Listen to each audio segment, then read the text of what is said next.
My channel. তো আজকে আবার রেসিপি নিয়ে চলে এলাম তোমাদের কাছে।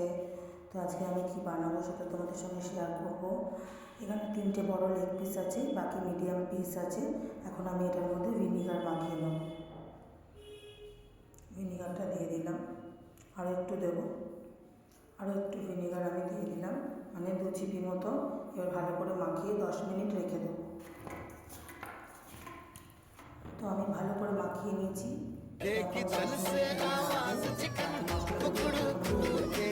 এবার আমি চলে এসেছি কী কী মশলা লাগবে আগে তোমাদের দেখিয়ে নিই, তারপরে পেস্ট করবো। এখানে আছে 14 কোয়া রসুন, 3টে কাঁচা লঙ্কা, অল্প একটু আদার টুকরো। আচ্ছা, এখানে আছে ধোয়া বাছা, এখানে পাতা এতটা। এরপর যেটা দেবো সেটা দেখাচ্ছি। ধনে পাতাটা দিয়ে দিয়েছি। এরপর দেবো টক দই। আমি এখানে টক দই 4-5 চামচ ইউজ করবো।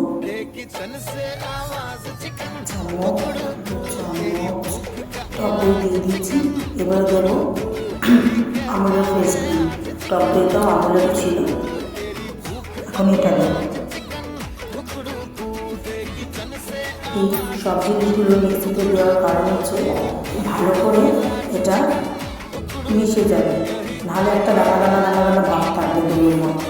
তাই জন্য এটা মিক্সিতে একবার ঘুরিয়ে নিই। মশলাটা আমার রেডি হয়ে গেছে। এখানে 10 মিনিট হয়ে গেছে আমার ভিনিগার মাখানো।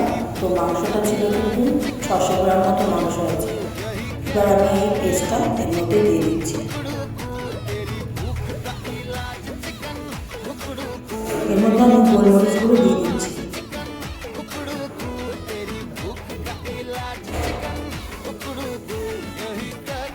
যেরকম ঝাল তোমরা যেরকম ঝাল খাবে সেই রান্না দেবে। এরপরে দেবো হচ্ছে বড় এলাচগুলো। আমি একটা মানে বড় এলাচগুলো দিয়ে দেবো। আমি এখানে 1 চামচ মতো দিয়ে দিলাম।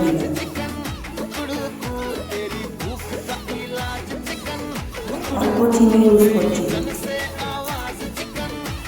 কাশ্মীরি লঙ্কা,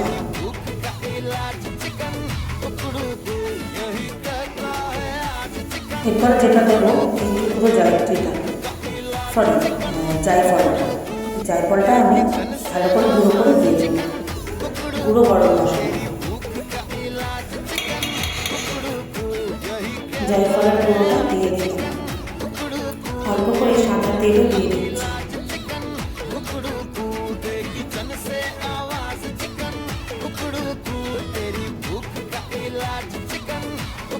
এরপরে সবগুলো ভালো করে মেখে নিতে হবে, খুব ভালো করে মাখিয়ে নিতে হবে। তো বন্ধুরা, আমি এটা খুব সুন্দর করে মেখে নিয়েছি।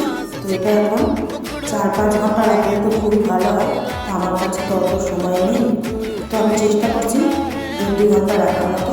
তারপরে ফিরে আসছি কী বানাবো। তোমরা এতক্ষণ নিশ্চয়ই বুঝতে পেরে গেছো। তো চলো দেখতে থাকো কীভাবে আমি বানাই। তো তার আগে আমি এখন এটা মাখা হয়ে গেছে, এটা ঢেকে রেখে দেবো।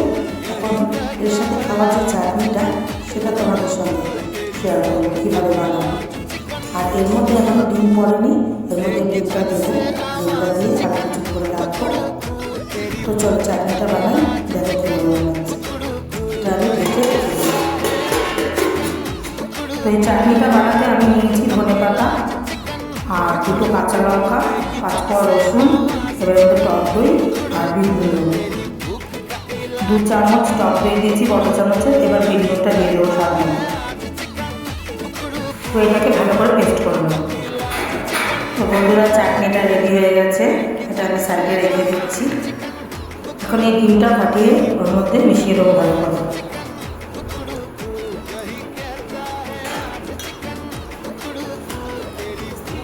বন্ধুরা, বাড়িতে অবশ্যই একবার না একবার ট্রাই করে দেখো, খেয়ে দেখো, তারপরেই কমেন্ট করো। কিন্তু কমেন্টটা করো, ভালো হলেও করো, খারাপ হলেও করো। বাড়িতে আগে বানাও, খেয়ে দেখো কীরকম হয়। পুরোটা দেখে নিও ভিডিওটা ধৈর্য ধরে, কষ্ট করে। আমিও কষ্ট করে ভিডিওটা বানাচ্ছি।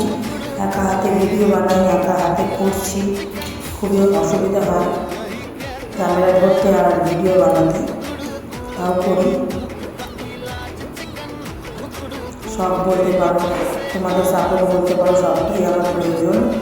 সবটা আমার নিজে, সাপোর্টটা তোমাদের আমার খুবই দরকার। তো আমাকে একটু সাপোর্ট করো, আমার ভিডিও দেখো, লাইক কমেন্ট করো, শেয়ার করো। তো আরও কাজ বাকি আছে, এটা এখন বোঝানো থাক। তো যখন এটা তৈরি করবো সেটা মেন জিনিস, সেটা দেখতেই হবে। তখন আসছি করে কিছুক্ষণ পর। তো বন্ধুরা 3 ঘন্টা হয়ে গেছে, এবার ঢাকনা খুলছি। তো এবার আমি এটা এর মধ্যে আজকে তৈরি করব। তো দেখো কিভাবে করি। এটা হলো বাটার। তো বাটারের মধ্যে ব্রাশটা দিয়ে দিলাম। এটাকে আমি গরম করে নিয়েছি এয়ার ফ্রায়ারটাকে একটু, তাই এবারে আমি ব্রাশ করে নেবো বাটারে। তো একটু ভালো করেই ব্রাশ করে নেওয়া হচ্ছে বাটার দিয়ে। এরপরে একটা একটা করে চিকেন বাটার দেওয়া হয়ে গেছে। এবার এক একটা করে চিকেনের লেগ পিস দিয়ে দিচ্ছি, একটার গায়ে যেন একটা না লাগে। তো এইভাবে দিয়ে দিয়েছি। এবারে এটা এয়ার ফ্রায়ারের মধ্যে দিয়ে দিচ্ছি। তো চালু করে দিয়েছি। তো প্রথমে আমি 15 মিনিট এক পিঠ করব, তারপরে আবার বের করে উল্টে দেবো, আরও 10 মিনিট দেখবো যতক্ষণ না সেদ্ধ হয়।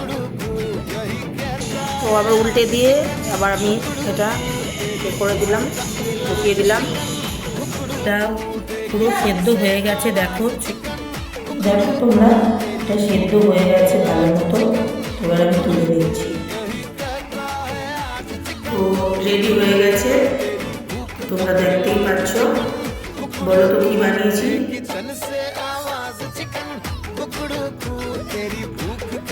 আমার ভিডিও যদি ভালো লাগে অবশ্যই লাইক কমেন্ট শেয়ার করবে।